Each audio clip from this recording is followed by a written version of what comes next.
Welcome student on speedy maths. आज हम class 10th mathematics new book NCERT के chapter 4 की एक्सरसाइज 4.2 का क्वेश्चन नंबर 4 करने वाले हैं।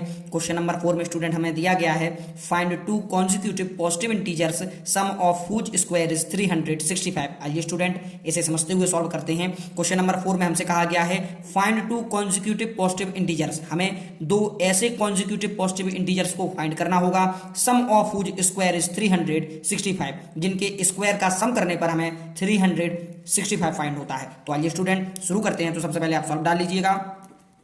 अब आप स्टूडेंट क्वेश्चन को करने से पहले आप एक कॉन्सेप्ट को समझिएगा, जो कि मैं आपको बताना चाहूंगा कि आखिर कॉन्जिक्यूटिव पॉजिटिव इंटीजर्स किस प्रकार के होते हैं, इसे समझते हैं। तो स्टूडेंट हम देखते हैं कि कॉन्जिक्यूटिव नंबर्स क्या होते हैं। तो मैंने आपको बताया है कि लगातार आने वाले जो नंबर्स होते हैं उन्हें हम कॉन्जिक्यूटिव नंबर्स कहते हैं। आप एग्जाम्पल से समझिएगा। जैसे मैं एग्जाम्पल के तौर पर आपको बताऊं, जैसे 1 और 1 के जस्ट बाद आने वाला नंबर होता है 2, तो 1 और 2 जो है हमारे वो कॉन्जिक्यूटिव नंबर हैं। इसी प्रकार से मैं 3 और 4 को ले लीजिए, क्योंकि 3 के जस्ट बाद 4 आता है, तो 3 और 4 भी हमारे किस प्रकार के नंबर होते हैं, उन्हें हम कॉन्जिक्यूटिव नंबर्स कहते हैं। आई होप आप इस कॉन्सेप्ट को समझे होंगे। अब हम वापस चलते हैं क्वेश्चन पर। क्वेश्चन में हमें दो ऐसे कॉन्जिक्यूटिव पॉजिटिव इंटीजर्स को फाइंड करना होगा जिनके स्क्वायर का जो सम है वो हमें 365 दिया गया है। तो आइए स्टूडेंट शुरू करते हैं। तो मैं लिखूंगा let the first consecutive positive integer. Student अब आप गौर कीजिएगा, मैंने जो फर्स्ट कॉन्जिक्यूटिव पॉजिटिव इंटीजर्स है उसे x कंसीडर किया है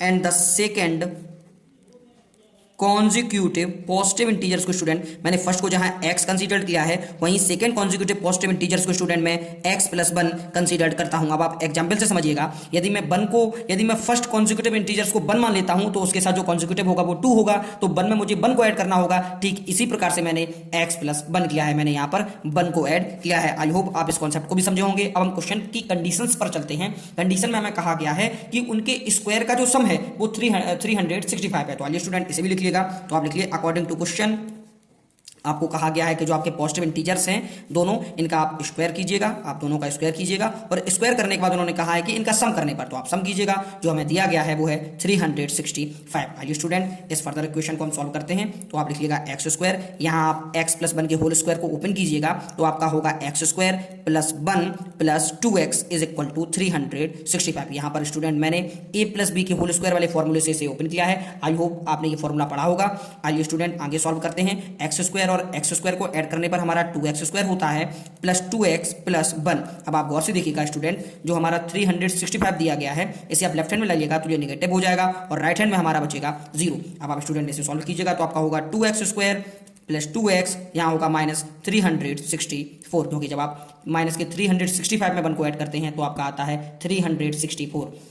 स्टूडेंट अब आप गौर से देखिएगा, तीनों टर्मों में आप देख सकते हैं कि यहाँ पे 2 कॉमन है, तो आप 2 को कॉमन ले लीजिएगा। जो ही आप 2 को कॉमन लेते हैं तो यहाँ पर होगा आपका x², यहाँ आपका बचेगा x, और यहाँ पर जब आप 2 का डिवाइड करते हैं तो आपका आएगा 2 × 1 = 2, 2 × 8 = 16 और 2 × 2 = 4, यानी कि 182 = 0।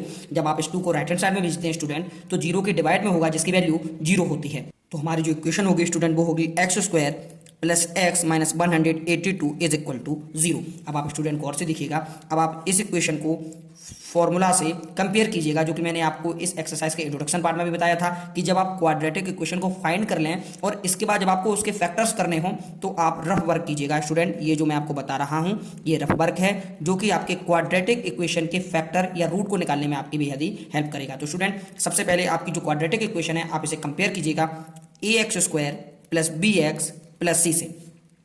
अब आप देखिए यहाँ x² का कोफिशिएंट a है, यहाँ पर मैं x² का कोफिशिएंट 1 मान लेता हूँ, तो a की वैल्यू स्टूडेंट हमें फाइंड होती है 1। ठीक इसी प्रकार से b का, यहाँ x का कोफिशिएंट b है, यहाँ x के कोफिशिएंट को मैं 1 मान लेता हूँ, तो b की वैल्यू भी स्टूडेंट हमें फाइंड होगी 1। अब आप c को कंपेयर करते हैं तो c की वैल्यू स्टूडेंट आती है आपकी -182। इस प्रकार से आप a, b और c की वैल्यू को फाइंड कर लेते हैं। अब जो हमारा नेक्स्ट स्टेप होता है उसमें हम a × c करते हैं। तो आप a × c कीजिए, a की वैल्यू को पुट कीजिए यहाँ 1 और c की वैल्यू को -182। जब आप इसे सॉल्व करते करते हैं स्टूडेंट तो आपका आता है -182। अब आप इस -182 के इस प्रकार से दो ऐसे फैक्टर कीजिएगा जिनका मल्टीपल करने पर हमारा माइनस का 182 आ जाए और ऐड करने पर जो मिडिल टर्म है b यानी कि 1 आ जाए। तो आप स्टूडेंट गौर कीजिएगा, जब हम माइनस के 182 के फैक्टर करते हैं तो दो फैक्टर आते हैं, प्लस का 14 और माइनस का 13। स्टूडेंट जब आप प्लस के 14 और माइनस के 13 को ऐड करते हैं तो आपका पॉजिटिव बनाता है, और जब आप इनका मल्टीपल करते हैं तो आपका माइनस का 182 आता है। इस हिसाब से आप जो मिडिल टर्म है आप इसे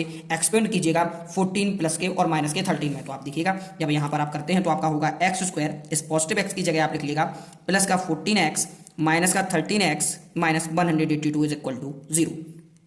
अब आप स्टूडेंट देखिएगा, जब आप 14x में से 13x को माइनस करते हैं तो आपका पॉजिटिव 1x आता है, जब आप इनका मल्टीपल करते हैं तो आपका माइनस का 182 आता है। अब आप फर्स्ट 2 से कॉमन लीजिएगा और लास्ट 2 से कॉमन लीजिएगा। तो आप देखिएगा फर्स्ट 2 में केवल x कॉमन है तो आपके ब्रैकेट में होगा x प्लस 14। ठीक इसी प्रकार से जब आप माइनस के 13x और माइनस के 182 में कॉमन लेते हैं तो स्टूडेंट आपका माइनस का 13 कॉमन आता है। इस हिसाब से यहाँ पर आपका x बचेगा और यहाँ माइनस जब आपने कॉमन लिया है तो पॉजिटिव हो जाएगा, और 13 का जब आप 182 में डिवाइड करते हैं तो आपका 14 टाइम्स जाता है, तो इस ब्रैकेट में भी हमारा x प्लस 14 आएगा इज इक्वल टू 0। अब आप दोनों में कॉमन लीजिएगा तो यहाँ x प्लस 14 आता है, और जो आपका बचा हुआ है आप इसे भी ब्रैकेट में लिख लीजिएगा x minus 13 is equal to 0। अब आपने दोनों इक्वेशन को, दोनों फैक्टर्स को फाइंड कर लिया है। अब आप इन्हें अलग अलग जीरो के बराबर पुट कीजिएगा। तो आप लिखिएगा when x plus 14 is equal to 0 then x is equal to minus का 14। अब आप स्टूडेंट x की वैल्यू आपकी माइनस की 14 आई है जो कि कंसीडर नहीं की जाएगी, क्योंकि आप देखिएगा क्वेश्चन में हमें कहा गया है पॉजिटिव इंटीजर्स, क्वेश्चन में हमें पॉजिटिव इंटीजर्स फाइंड करना होगा, और जबकि जो हमारा आंसर आया है